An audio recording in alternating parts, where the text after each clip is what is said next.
आज हमारे साथ हैं मार्क्सवादी कम्युनिस्ट पार्टी के सीनियर लीडर कामरेड इसरार अहमद, जो नजियाबाद तहसील की ग्राम पंचायत किरड़ी के निवासी हैं। कामरेड इसरार जी, आपका हमारे चैनल में एक बार फिर स्वागत है, इस्तकबाल है। मैं भी धन्यवाद करता हूं, आपने मुझे अपने चैनल पर बोलने का मौका दिया। कामरेड इसरार जी, अभी उत्तर प्रदेश सरकार ने फैसला लिया है कि जिन प्रोडक्ट्स पर हलाल लिखा हुआ होगा वो यूपी में नहीं बेचा जाएगा, उस पर प्रतिबंध लगाया जा रहा है। इस फैसले को लेकर आपका क्या कहना है?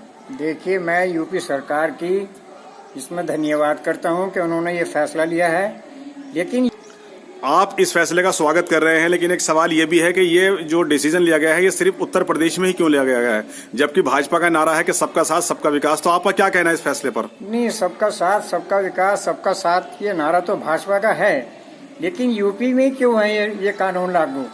आप ये पूरे देश में लागू कर दो। कामरेड इसरार साहब, ये जो फैसला आया है हलाल मीट वाला, तो इसमें जो निर्यात पर छूट दी गई है, जिन प्रोडक्ट्स पर जो निर्यात हो रहा है उन पर जिन पर हलाल लिखा हुआ है, तो उन्हें निर्यात करने में कोई किसी तरह की जो है अड़चन नहीं है अगर उन पर हलाल लिखा हुआ है। तो आप इस फैसले को किस नज़र से देखेंगे? देखिए, मेरा कहना यह है इस पे कि जो भी तमाम मुस्लिम कंट्रीज हैं वहाँ सप्लाई हो रहा है, मीट भी हो रहा है और तमाम चीज़ें हो रही हैं, उनको तो हलाल लिखना ही पड़ेगा। लेकिन मेरा कहना यह है कि जो बाहर सप्लाई हो रहा है माल, ये कंपनियां जो हैं, ये हैं किसकी? कौन चला रहा है इनको? उनको बैन कर दो। कामरेड इसरार जी, हम देखते हैं कि हमारे देश के अंदर तमाम जो कंपनीज हैं, अगर हम हलाल शब्द की बात करते हैं, चूंकि हलाल शब्द का संबंध मुस्लिम कम्युनिटी से है, लेकिन अधिकांश जो हलाल प्रोडक्ट्स वाली जो सब कंपनी है जो हलाल प्रोडक्ट्स बना रही है, उनमें अधिकांश जो है वो गैर मुस्लिम हो गया, मतलब मुस्लिम बहुत कम है इस बिजनेस में। तो इस पर आप क्या कहेंगे?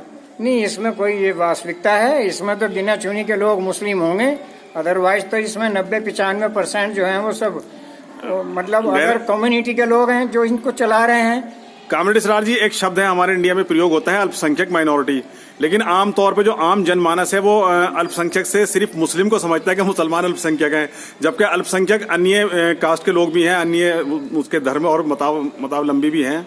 तो इस पर आप क्या कहेंगे? मतलब अल्पसंख्यक को मुस्लिम ही क्यों समझा जाता है इस देश में? देखिए, मेरा कहना यह है कि जो अल्पसंख्यक शब्द है ना, ये अल्पसंख्यकों में बौद्ध, जैन धर्म या सिख वगैरह और भी कई लोग आते हैं इसमें, लेकिन माइनॉरिटी में सबसे ज्यादा तो तादाद है वो मुस्लिम कम्युनिटी की है, इसलिए मुस्लिमों पर ही ज्यादा अटैक किया जाता है। ये कामरेड इसरार जी, पहले भाजपा कांग्रेस पर या अपने विपक्ष पर आरोप लगाती थी कि वो तुष्टीकरण की राजनीति कर रहे हैं, लेकिन जो भी इस तरह के फैसले लिए जा रहे हैं, जैसा कि अभी हलाल प्रोडक्ट्स का वाला मामला है या और दूसरे फैसले भी जो थे, तो उस पर अब आपका क्या कहना है? मतलब तुष्टीकरण शब्द का कितना प्रयोग भाजपा कर रही है? तुष्टीकरण का देखिए, पहले भी सरकार ने किया है, जो पहली सरकारें आई हैं, लेकिन अब तो भाजपा भी कर रही है। तो एक तरफ तो ये सबका साथ सबका विकास, सबका साथ की बात करते हैं, तो ये तुष्टीकरण कहाँ से आ गया? कामरेड इसरार साहब, बंगाल में काफी समय तक मार्क्सवादी कम्युनिस्ट पार्टी की सरकार रही है और कई अन्य प्रदेश में भी जो है माकपा के समर्थन से, कम्युनिस्ट पार्टी के समर्थन से सरकारें बनी हैं, वाम मोर्चा के समर्थन से।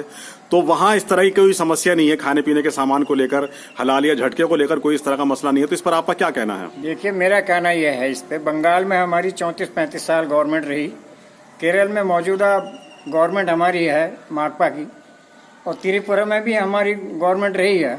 जहाँ जहाँ भी हमारी सरकारें रही हैं कम्युनिस्ट पार्टी की, वहाँ क्या कोई पहनेगा, क्या कोई खाएगा, हलाल खाएगा, झटके का खाएगा, कोई रोक टोक किसी बात की कोई है ही नहीं है। जी, कुल मिलाकर कामरेड इसरार जी, आपका कहना यह है कि हमारे जब जो देश है वो संविधान पर आधारित है, तो यहाँ पर किसी का तुष्टीकरण नहीं होना चाहिए और जो भी फैसले लिए जाए वो सभी को एक, जैसा हमारा नारा भी है हमारी भाजपा सरकारों का, सबका साथ सबका विकास, तो उसमें कहीं ना कहीं तुष्टीकरण नहीं होना चाहिए और वो फैसले जो है आम जन के हित में लिए जाने चाहिए। आपने अपने बहुमूल्य समय दिया, इसके लिए कामरेड इसरार जी आपका बहुत बहुत धन्यवाद, बहुत बहुत शुक्रिया। मैं भी आपका धन्यवाद करता हूँ, आपने मुझे बोलने का अपने चैनल पर मौका दिया, इसके लिए बहुत बहुत धन्यवाद।